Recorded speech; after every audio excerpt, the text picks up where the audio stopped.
आटपाडी नगरपंचायत निवडणुकीत आज एक महत्त्वाची घडामोड घडली आहे. नगराध्यक्ष पदाचे अपक्ष उमेदवार गुरुप्रसाद कवडे यांनी आज शिवसेनेला जाहीर पाठिंबा दिला असून निवडणूक समीकरणांमध्ये हा मोठा बदल मानला जात आहे. आटपाडी नगरपंचायत निवडणुकीला अवघे काही दिवस बाकी असताना आज निवडणुकीमध्ये रंगत आणणारी महत्त्वाची घोषणा करण्यात आली. नगराध्यक्ष पदाचे अपक्ष उमेदवार गुरुप्रसाद कवडे यांनी आज शिवसेनेला अधिकृतरित्या पाठिंबा जाहीर केला.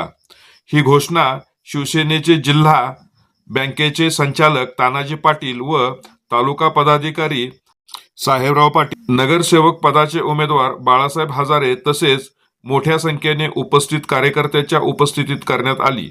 यावेळी गुरुप्रसाद कवडे म्हणाले, आटपाडीच्या सर्वांगीण विकासासाठी एक सक्षम नेतृत्वाची गरज आहे. तानाजी पाटील आणि शिवसेनेच्या नेतृत्वावर विश्वास ठेवून मी हा पाठिंबा जाहीर करत आहे. आपलं शहर प्रामाणिक आणि विकासाभिमुख हातात जावं हीच माझी इच्छा. आज आता अध्यक्षांबरोबर आमची चर्चा झाल्यानंतर मला अध्यक्षांचं बोललेलं पटलं.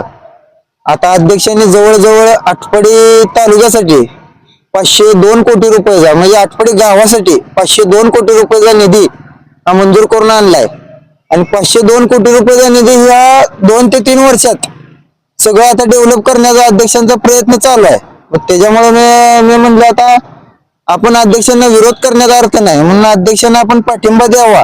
अध्यक्षांना आपण पाठिंबा दिल्यानंतर अजून त्यांचं बळ वाढेल आणि त्यांच्या माध्यमातून कुठं बाबा इथं आटपाडीत गावात तालुक्यात असो कामाची संधी मलाही मिळेल आणि अध्यक्षांना काम करण्याची प्रेरणा मिळेल, या उद्देशाने मी अध्यक्षांना पाठिंबा दिला.